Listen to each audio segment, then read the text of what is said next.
ils ne se perdaient pas en chemin. Pour arriver à être un moteur, il aurait fallu bosser pleinement et ne pas s'oublier. Et donc c'était extrêmement facile à les suivre en termes d'astrologie, parce que là on voyait Pluton, c'était vraiment une fonction plutonienne. Alors que les gens qui se laissent vivre, qui n'ont pas de parcours particulièrement... pas de destin marquant. Voilà. Bah, ils vont vivre les choses, mais ils vont les vivre au ralenti. La montagne va accoucher d'une souris. Quoi. Pluton, il va bouleverser une journée alors qu'il bouleverserait une... Donc ce que vous voulez dire, c'est que ça agit sur tout le monde, mais pas avec la même échelle, voilà, pas ça, avec le même degré. Parce que les personnalités, généralement, ne sont pas paumées. Un mec comme Léo Ferré, on peut le suivre comme l'on veut. Pourquoi? Parce qu'il a eu 15 ans de vachement pour arriver à ce qu'il était. Et donc là, c'est extrêmement facile et c'est beaucoup plus plaisant de suivre un de ces moteurs-là qu'un individu qui a pas. Et puis en plus, dans la consultation, quand vous parlez d'un individu qui est connu, vous pouvez vérifier ce que vous dites par les documents. Voilà, exactement. Alors que quand vous parlez à une personne lambda, vous savez que ce qu'elle vous dit. Ouais. Et comment elle a réagi à... Donc ça ne permet pas de faire un travail sérieux, si vous voulez. Voilà. On est dans l'à peu près là. C'est la personne qui se souvient de ceci ou cela, alors qu'avec quelqu'un qui a une certaine importance, vous pouvez vérifier ce qu'il a fait, c'est connu, sur Google, il a fait ceci en telle année, telle année. Et en même temps, ça nous permet aussi de rectifier une heure de naissance très précisément. Quoi. Oui. Parce qu'on sait son histoire. Donc vous êtes d'accord pour dire que travailler avec une personne pas très connue, etc., c'est quand même pas excessivement intéressant. Alors, c'est pas intéressant jusqu'à ce qu'on ait réveillé chez cette personne-là quelque chose qui s'appelle le projet, que je nomme le projet en deux termes. C'est pour l'avenir, alors. C'est-à-dire, si véritablement vous avez ce projet-là, à partir de là, les éléments qui vont être constitutifs de ce projet-là sur le plan symbolique vont fonctionner beaucoup plus que quelqu'un qui n'a pas de projet ou qui aura le projet du lendemain. Donc l'astrologue, il est là pour activer la personne. Ouais. Et à partir de là, la suivre le plus complètement. Voilà. Mais sans activation, si la personne vient vous voir en disant j'ai pas de projet, en fin de compte, je réagis à une connerie. Moi, j'ai dit l'autre jour que c'était la différence entre l'astrologie prédictive et l'astrologie prescriptive. C'est-à-dire que prescriptive, c'est-à-dire qu'il faut motiver les gens, il faut les bouger, pas simplement rester passif en disant voilà, il faut aussi les amener à faire des choses. Et c'est pour ça la différence, et je l'ai dit, mais ça n'a pas été très bien entendu, mais la différence c'est que un aspect ne va pas vous donner quelque chose, ne va pas créer un événement. C'est pas l'aspect, c'est qu'allez-vous proposer vous à telle configuration. Et c'est ça le truc, c'est que voilà, il y a une conjonction, je me rappellerai toujours, une conjonction par exemple Pluton au milieu du ciel, sur votre thème, qu'allez-vous proposer à cette configuration? Oui. Et n'attendez pas qu'elle vous propose de suite sinon ça serait une coque vide, quoi. Il n'y a pas de vivant. Non. Oui, c'est ce que j'avais lu un bouquin là-dessus, je ne sais plus de qui, il disait effectivement, il faut apprendre à structurer son thème, à le travailler, à lui donner une forme sur lui. Et on a une chance inouïe avec un tel système, c'est que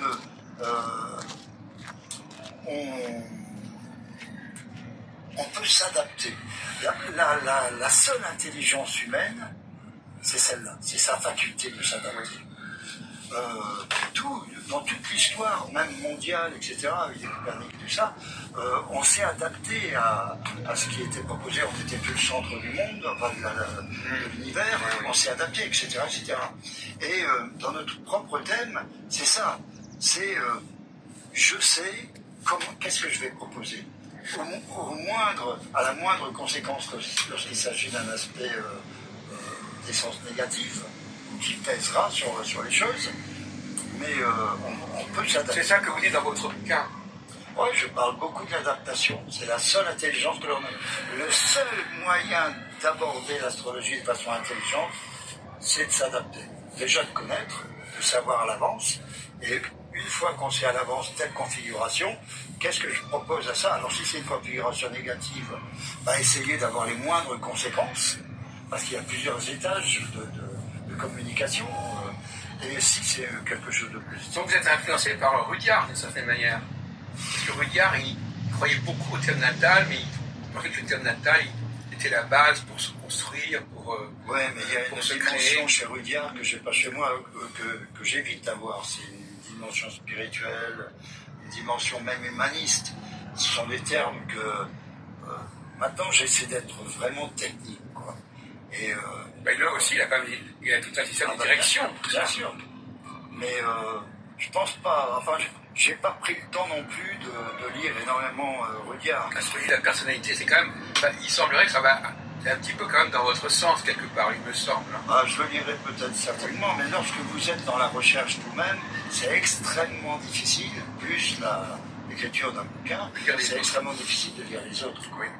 Ça, c'est dommage, mais ça m'a bien occupé, parce que ce que j'emmène, c'est pas simplement un truc qui tourne en rond, comme ça, comme disait Margot, là, dans l'astrologue.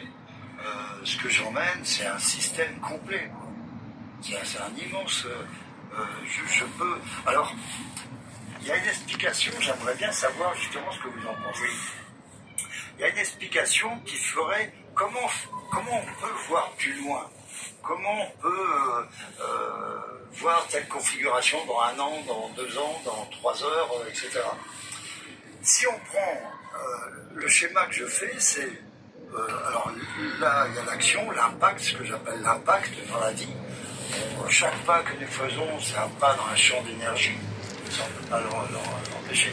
Et donc, s'il y a un champ d'énergie, il y a aussi ce que en physique ou en astrophysique, on nomme des mondes ondulatoires, quoi.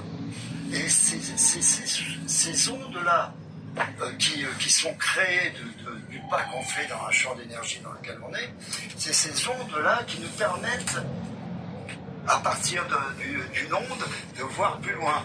Je vais à une onde autre et je vois encore de façon plus loin, etc. Et ça, je suis persuadé que c'est pas loin de la vérité.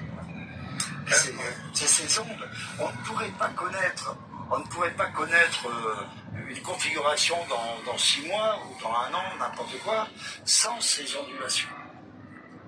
Qu'est-ce qui vous emmènerait d'ici à la configuration dans 1 an? C'est 2 mondes différents au premier abord. Vous ne pourriez rien voir de ça. S'il y a des ondes, c'est encore le continuum de cet impact-là, quoi. Et à partir de là, si vous fixez... Alors, il faut avoir des mesures strictes. C'est pour ça que les trois sortes d'ondulations que j'ai trouvées, elles me permettent justement de voir ce point d'impact de plus ou moins loin. Je peux le voir partir d'une heure en prenant une circonvolution très, très, très proche, et puis et je peux voir cet espace-là, ou cette configuration-là, dans un espace-temps qui est beaucoup plus grand, 6 ans, 10 ans. Bon, alors écoutez, moi, c'est assez simple. Pour moi, moi je suis pour la synchronie totale. C'est-à-dire que nous sommes tous dans le même système. Que ce soit parce que nous sommes des gens importants qui sont marqués par les astres, ou que ce soit des gens qui sont embarqués par cela, on est tous, à un moment donné, on est tous dans la même démarche.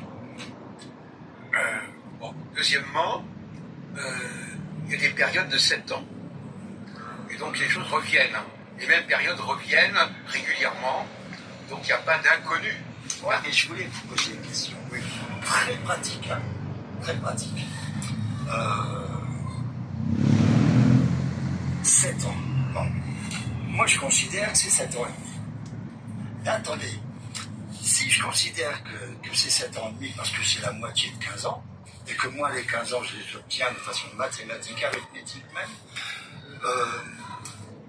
6 mois de plus ou de moins, imaginez ce que ça produit en l'espace de 3 cycles, 4 cycles, ou 10 cycles même de 15 ans. Vous vous rendez compte, même 150 ans, combien il y a de fois 6 mois de différence? On n'est plus du tout en accord après. Ah, ben on peut dire ça. Moi, la différence, c'est que moi, je travaille sur Saturne. Et que Saturne, il a un cycle de 28 ans à peu près, et que, on peut diviser par 4, on peut diviser par 2, hein, et le 28 divisé par 2, ça donne 14, ça ne donne pas 15. Bon, maintenant, ça peut déborder un petit peu, mais de toute façon, la question n'est même pas là. La question, c'est que vos 7 ans, ils démarrent. D'abord, moi, mes 7 ans, ils démarrent au même moment pour tout le monde. C'est pas par rapport à telle personne, déjà. Alors que vous, j'ai l'impression que c'est tout à fait personnel, les 7 ans. Non, mais pourquoi on n'accepterait pas? Parce qu'il y en a qui pratiquent l'astrologie mondiale, d'autres qui pratiquent